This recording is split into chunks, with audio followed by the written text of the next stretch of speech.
Sure, it's on We're gallery. we are we're recording now. So, hey folks, welcome back to Canada's Boxing Channel, part 2 of Porky's Angels. Part 1 is to be found on Andy's Cavern. If you haven't subscribed yet to Andy's Cavern, please head on over and subscribe.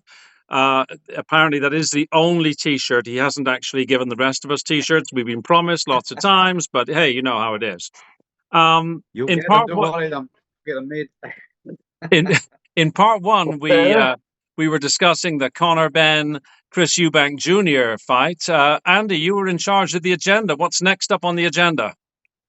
Hey, I thought we'd look at Usyk Dubois 2 and all the hilarity of whatever's going on round about that regarding Don Charles. Frank Warren walking about with pictures going, look at this, it wasn't a low blow. Well, they'll not let it go, will they? I will lead us off, and I'll try to keep my comments brief because subscribers to this channel have heard enough from me on this. I think that Don Charles and that idiot son of his, George Fox, should actually be reprimanded by the British Boxing Board of Control because as license holders, they have defamed and slandered Usyk in public. And I think they brought boxing into disrepute. It's shameful as far as I'm concerned. The Usyk is a guest in the UK, and for him to be treated in such a way is an absolute embarrassment. I can't imagine any other heavyweight boxer on the planet putting up with the crap that Usyk's put up with. And that Fox fool is lucky he's got his teeth, because if he pulled that crap with any other heavyweight boxer, he'd have found himself needing dental surgery. And now I'll shut up, and you guys can disagree or agree or whatever.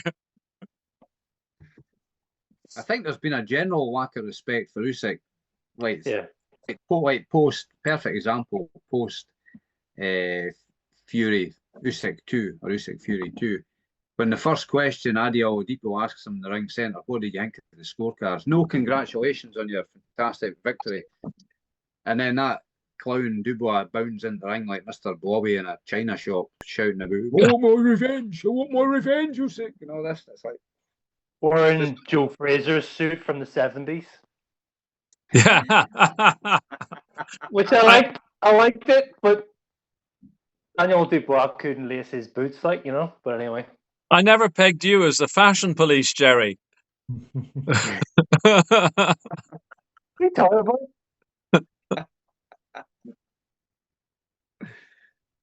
What do you think, Julian? Okay, my thoughts, and this is a caveat, and I did say to Andy before I came back on tonight, which is my first time I've been on for a long time, I haven't seen that much of it, because my relationship with boxing now is I tend to watch a little bit of build-up fight week, and then I watch the event, and then I switch off. And I switch off because of everything else around it, all the ballyhoo around it, all the rubbish around it. The guy Fox, who you just mentioned, I will be completely honest, never heard of him. Okay, and that probably, it might say a lot about me, or it might say more about him. What I will say is Alexander Usyk is probably the greatest active fighter alive today. I'm not talking pound for pound. I'm saying when we look back in history in 30, 40, 50 years' time, that guy's name will be mentioned. He's an all-time great. I'm not going to go through a list of what he's achieved because we don't need to, because it's extensive.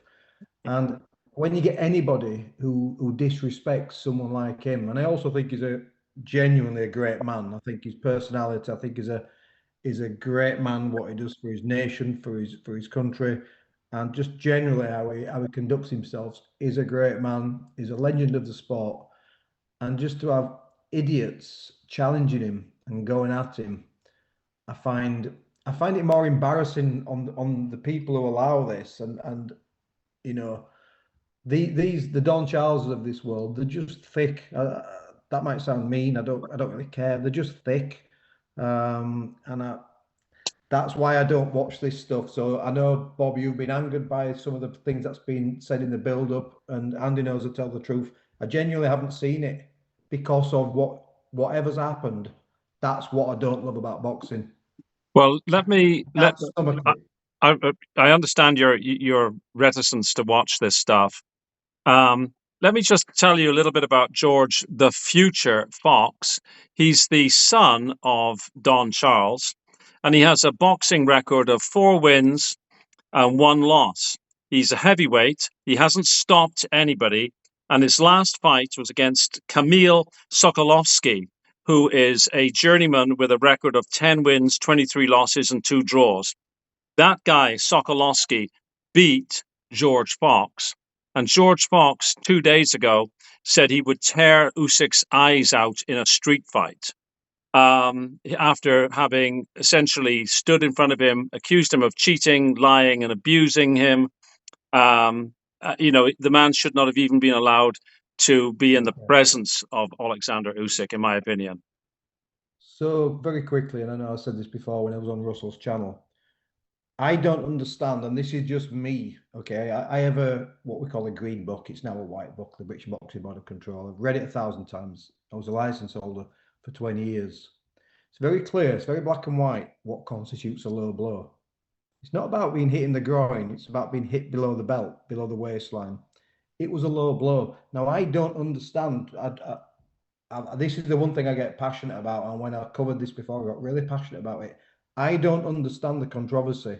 So I must be really stupid because I don't understand the controversy. It was a low blow in the technical terms of boxing and the rules of boxing. If people can't understand the rules of boxing and what it clearly says about being hit below the belt line, anyone who gets hit in the bladder is extremely painful and it's extremely dangerous, which is why boxers don't wear small protectors and small cups. They wear large cups. You're not just protecting the genitals, you're protecting the bladder and the organs. It's dangerous to get hit there and it's incredibly painful. It was a low blow. And if someone wants to have a debate about me, whether it was low, whether it's not, I won't debate it, because to argue with a fool makes two fools. It's just, it was a low blow. There's no controversy. So whatever those idiots, and I didn't realize Joe, whatever he's called, Don Charles, had a son. Whatever those idiots are talking about, I won't entertain them. I'm only going to say one thing, that referring to a question that you asked there, Julian, so somebody else can continue after, but they will push these type of stupid narratives until people start believing.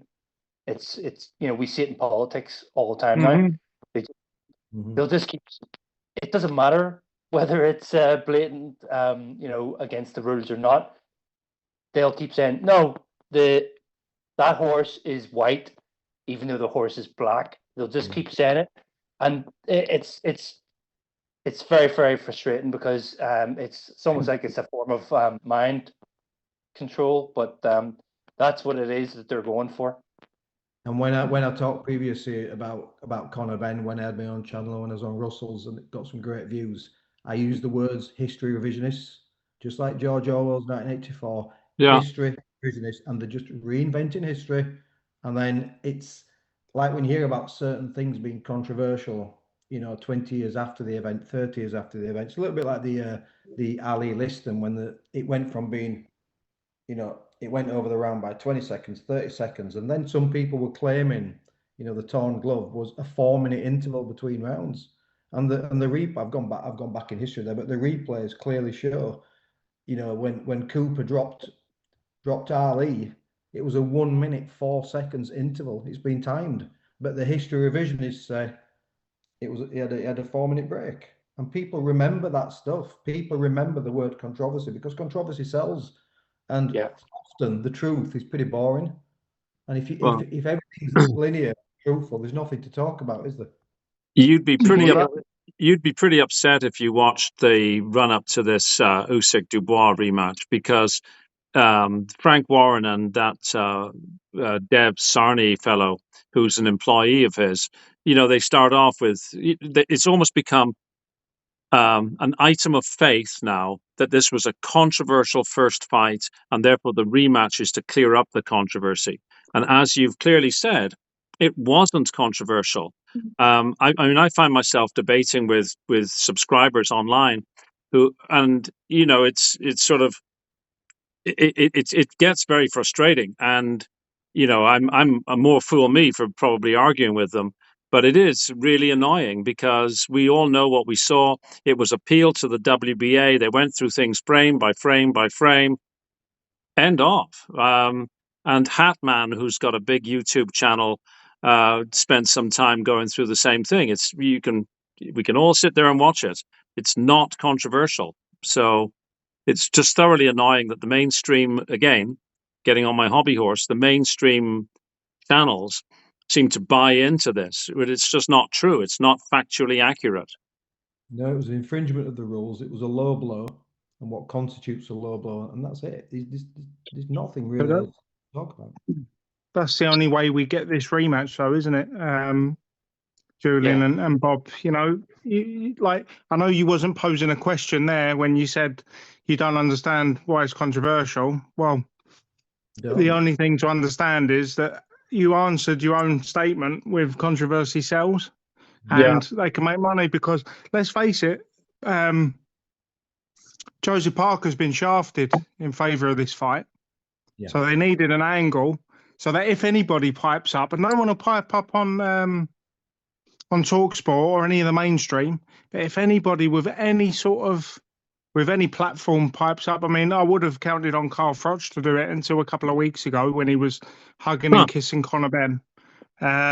If anybody pipes up and says, well, what happened to Joseph Parker's shot? Yeah, well, you know, there was no controversy there, and Daniel Dubois was ill, and you know he nearly had Usyk going. There's your story, and that supersedes anything else, logic or otherwise, that has happened. So whilst outside of the Queensberry rules, and again, this is a boxing channel, and we're talking boxing.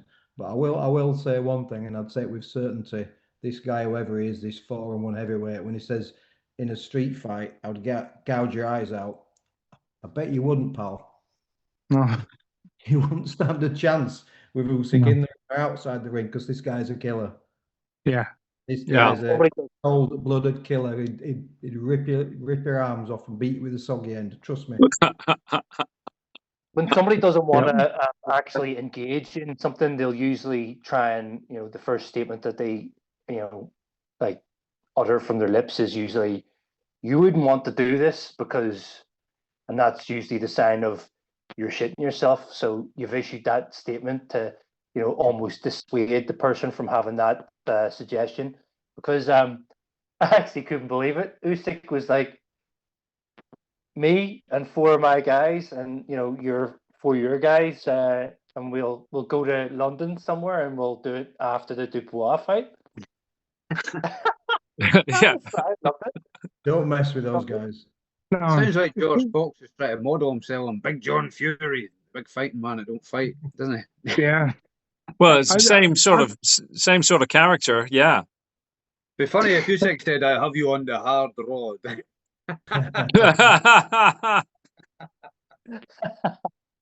They also showed the disrespect towards Usyk as well in their line of questioning, I believed, and like not actually. It showed that they're not catering for the hardcores because Usyk was asked, you know, how are you going to feel when there's 90,000 Londoners screaming and all that? And I'm just sat there thinking, hang on a minute. I'm sure it was Kudryashov or Kudryashov, however you pronounce it, the Russian Hammer. Didn't Usyk go to Russia and fight him and beat him in Russia as a Ukrainian? Yeah. I just sat there and I thought, this line of questioning is disrespectful. Show the listeners the history of Usyk's, you know, Usyk's a great man. Show them the history. Show them that Usyk went to Russia and he won in Russia. Or we can't mention Russia, though, can we? Because it's a naughty word. I just think it's disgusting. London, didn't he? And he did Joshua. He didn't wear it the first time, didn't he? No, exactly. But I would argue the only concern you've got is judges and refs being against him in some way, shape, or form. But he's probably good enough to overcome that. But it's always a worry in my mind that they're going to try and do him some way or other. You know. That's a really good. He stopped him with a jab. I won't worry about it. It'll happen again. I worry about three. Ask Frank Warren, what did Dubois do the other 8 rounds? You know. Yes, good point. I worry about 3 things. I worry about British officiating being poor and trying to steal the belts off Usyk. I worry about drugs, and I worry as any fighter who's closer to 39 than he will be to 38, I worry about aging overnight. And that's the least of my worries. So that says something. I'm more worried about the other two than I am about a 38, almost 39-year-old fighter. Yeah. I mean, it has to be said that the cards are definitely stacked against Usyk again. And my voice note that I sent you guys yesterday evening sort of said it all, really. How can he be in this position again where he again is almost the underdog, because all the other stuff is going to be stacked against him again? And after the first Fury fight, Alex Krusek said, yeah, well, we'll rectify that this time. The referee doing whatever, we'll rectify that. So I kind of thought, yeah, now he's got the win over Fury. He's got leverage. Their team has leverage. And they just seem to be the most, like, every time they just seem to be always the most feeble out of, like, each camp in terms of they never seem to have any rights. It's always, no, it has to be all our way. It has to be in England. It has to be in Wembley. It has to be English fans, because you're not really the champion or something. I don't know. What is this, the train of thought here? Is it like, and it's like what James mentioned about Aliad. How do you say that guy's name? Kudrasayev, I think. Ariad Oladipo. Oh, Ali Oladipo. Sorry, I thought you was talking about Ali Oladipo. We was talking about the Russian Hammer. They're talking about like he's questioning Usyk, like, so you're not really the champion, right? Because that was a controversial decision with Dubois. It's always like, it's like they just can't accept this guy, and I just don't understand it. It's just absolutely ludicrous. It really is. It's totally strange, because the last time we had a Ukrainian heavyweight champion of the world, Klitschko, everything was done Klitschko's way. Like, Klitschko was the boss, right? Actually, both Klitschkos. And that's okay. I think in a strange way Usyk thrives. I think in a strange way Usyk thrives on all this, and it probably drives him. Right. He kind of feeds off it, Feeds off there. The irony here is, if you want to talk about controversy, the only controversy we've ever had in Daniel Dubois' career was the 3 knockdown rule. Was it against Lerona? Yeah, Kevin Lerena, yes. That won't be mentioned because it's not convenient right now, is it? That the guy stop it. Well said. It's just ludicrous. I don't know. I think there's a bit of, at the risk of being controversial, that seems to be the buzzword. I think there's a bit of closet xenophobia going on. Oh, not so closeted, open xenophobia. Yeah, but if anyone questions it, they'll just be like, "Oh no, Daniel Dubois, we're just fighting for our man and all that." It's the promoters that control the narrative, and Frank Warren and Eddie Hearn, and they're not exactly nice people, are they? Let's face it. You don't. Yeah. So Usyk is an Orthodox Christian, and the sincerity of his religious beliefs have been openly questioned in public forum. Can you imagine if Usyk was a Muslim, whether or not they would question his adherence to the religion of Islam? The chances of that happening are absolutely effing zero. As a non-religious person, that disgusts me, because no matter what Usyk shows us on the outside, like, that's got to insult him. That has to insult him. And then you have Don Charles. Yeah, he's attacked his beliefs. Yeah. Don Charles, holier than thou, Don Charles. I think Don Charles is actually a scumbag masquerading as a Christian. I'm not religious, right? But I respect anybody who is obviously, that's their faith and that's their beliefs, etc. And Don Charles is always pushing this whole God thing, and then questioning Usyk. Proper Christians wouldn't lie about things. What the hell is going on? Do you know what I mean? So why is Don Charles lying then? Yeah, exactly. Tell us about Dubois and he's cold. Tell us what's happened.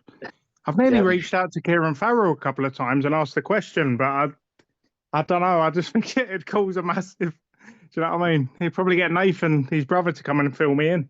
So I don't know. Ask about He's a good lad, Kieran Brazilian Farrell. beef. Yeah, he is. He is. He's one of the Good lad. best, isn't he? And I wouldn't want to make cause ructions because he's a lovely fella. Yeah, I've always had time for him. How do we think the fight's going to go? You know, all this build-up stuff has got at least me hot under the collar. But how do we think the fight's going to go? Assuming there's not totally corrupt judging. I think Usyk will set off a fast pace, and he'll just keep peppering. He'll never stops moving, does he? He'll just keep peppering Dubois and stuff. But I think there'll be more venom in his punches than there were the last time. I think he'll want to prove a point. There's just something in Usyk that after that post-fight press conference when he fought Fury the second time, the rematch, when he was getting all that shit in the ring after it, I just felt there was something about Usyk. He was knackered after that fight, but he says, "Make the fight, Turkey. Make the fight." It's just like, I want to put this rib up, sort him out, sort of thing. You know, that's just the feeling. And I think you look at Usyk, you've maybe noticed when they had that face-off at Wembley, and Dubois foolishly pushed him. And I heard somebody interview Dubois and asked him why he pushed him. He goes, "Oh, I don't know," he said. And then Usyk kind of jumped into some sort of kung fu kind of stance, and Yeah, Dubois, he did, didn't he? He started laughing. I'm sure he Yeah. started laughing. Then he started laughing at Dubois. I think Usyk's brilliant. Did you see him the time he was doing the impression of Conor McGregor? Conor McGregor Yep. doing the what? Conor Doing the what? McGregor away, and then he starts swaggering like Conor McGregor. Yeah. I think he's hilarious. Andy, I have to say, I think I have to agree with you. I think, do you know how after the low blow, basically Usyk decided, "Oh, okay, I'm going to have to put the foot down here," and he just went in the first gear, then he went in the second gear, third gear, fourth gear, fifth gear, ended it. I think he's going to start at that point at the first round. I think Dubois will go in initially with more confidence because he'll try, yeah.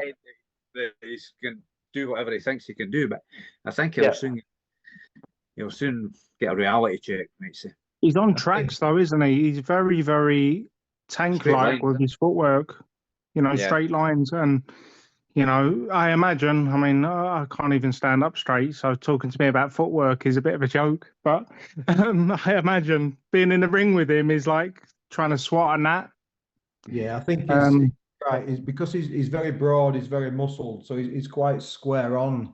He's not the hardest fighter to hit, is he? And he's proved that he's struggled with southpaws anyway in the past, as Dubois. And there's just certain things about his movement. He'll never see the left cross come in, you know. And I just think he'll just get pinged. I don't know if it'll be a stoppage this time. And I think the third point, what you said, Bob, about the third concern, even though you didn't think it was one of your biggest concerns, was his age. I always have that concern with fighters when they get to the mid to late 30s. That is tonight going to be the night, and there will always be that night when it is the night. Yeah. And you don't want that person in front of you who's going to be dropping bombs and setting a strong pace. But I don't think Dubois has got the best ring IQ. I really don't, and I think he'll get well beat. But I think it's likely going to be on points. He'll have his moments of the success. He's bound to do. You know, he's a strong kid. But even in the fights where he's won them, and people think he's shown improvement against Hrgovic and Miller and Joshua, he was still on the end of everything that they throw at him. It's just that he overpowered him. Well, you don't overpower Usyk, do you? Because he's just too clever to do that. You have to be smart, and he's not smart enough to chip away at him and to beat him. He's just not smart enough. He's got a great chin, Usyk, doesn't he? I mean, Fury hit him a massive uppercut that it was way cleaner than the uppercut that knocked out Dillian White, and he just shook it off. You know, he's also resilient. He's got a great chin, but there are some fighters in boxing you'll never hit with two shots. Yeah, you'll always hit them with one, and it's just not enough. And you'll never land a combination on Usyk. It just doesn't happen. It's too clever. There's this myth that he's weak to the body. I've never seen any evidence of that. I've seen him getting hit with big body shots from Joshua, Fury. Gerry? Not really.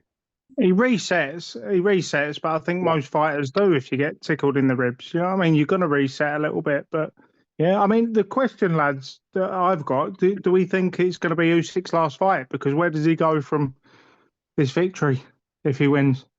I hope Well, it is, personally. I hope it is. I would like to see him retire. In fact, I'd like to see him tell Dubois and co. to pound sand and sue him because I'm retiring right now. That would serve him right. But I read or I've heard that Usyk said he wouldn't mind one final fight against either of AJ or Fury, which would not interest me remotely. If he is going to fight somebody else, I'd like to see him fight Parker for legacy purposes. Yeah. I'd rather see him fight Parker now instead of Dubois, and then maybe fight Caballero if he chose to have another fight, and then ride off into sunset. Absolutely. Caballero would be the wrong opponent for him because that is the fresh, smart fighter. When you get to you notice the trending fighters, don't they? That generally when they get to a certain age, there's certain styles that they avoid, and I think I'm not saying Caballero would beat Usyk because I'll get lashed for that. I'm saying if you're going to have a farewell fight, that's the wrong kind of opponent to have it against. Yeah, I've said that as well. He's the difficult night, Julian, because everything I've noticed about Caballero is he's certainly not programmed at the start of his fights. He whatever he sees in the ring, he adapts and decides what he's going to do after he sees whatever it is that comes at him. So he's very clever. He looks like he's got power. It looks like he throws every single punch in the book as well. But what are you going to do with a German heavyweight? It's like, who cares? Yeah, exactly. Boxing's part popularity contest. Otherwise, Usyk would be like worshipped, wouldn't he, the world over? Oh, I think imagine if Usyk was an American. I think we'll appreciate him a bit like Lennox Lewis when he's done, when his career's finished. I think he'll get a hell of a lot of love and appreciation, and they'll be talking about him, and he'll be in the conversation of all-time great heavyweights, I'm sure. I don't think the rest of this group will be. The rest of the AJs, the Wilders, and the Furies, they'll never be in that conversation. I mean, you already have to talk about Usyk in the same way that you talk about Evander Holyfield. Like if you put Evander Holyfield in your lifetime ATG list, you almost have to have Usyk there as well. He was cruiser undisputed in a harder era of cruisers. Possibly hasn't fought the quality of heavyweights that Evander fought, but you've got to mention them, right? Yeah, I think he's in the argument, Bob, and I think I'm an 80s kind. I met Holyfield. That was like a highlight for me. I'm an 80s kind of person, but you're right. I remember Holyfield when he unified. I'm going to test my memory now. Was it Carlos Dillon, Ricky Parkey? Yeah. He obviously beat Cowie, didn't he, for the title? When he unified, you're right. It wasn't the quality that Usyk was fighting. And whilst if you put them head to head and you put a gun to my head, I'd struggle. I would struggle, and that's not something I would have said 3 years ago. I would have said, "Oh, Holyfield all day long," but I'm not so sure. He's a great fighter. I think I have Holyfield 7 my lifetime. I've done 2 lists, my lifetime and then all time. When Usyk retires, I'd have to review it because, particularly if he fights Parker and then beats Parker. I'd like to see him fight Parker just for somebody different instead of seeing him fight the same all the time. We've seen this movie before. Why the frig do we need to see it and the sequel? Do you know what I mean? Yeah, I think we might get to a situation now though, like we know that you have to beat Eddie Hearn's fighters twice. Well, maybe now the rules have changed. Maybe it has to be everybody 3 times. It's ludicrous, isn't it? I mean, like I said, to talk about Fury coming back and fighting Usyk, it's like he'd like to maybe fight AJ again. Why? Yeah. He's dominant. He's a dominant heavyweight champion, and I'm the same. I'd be happy, as you've said, Bob. I'd be happy if he said, "Oh, I can't be bothered getting out of bed anymore," and just sacked it off completely and headed off into the sunset. There's nothing left for him to prove at all. Yeah. That would be a real stick in the eye for Dubois and team if he said, you guys have just disrespected me so much. I'm going to go and fight Parker instead. You can sue me later.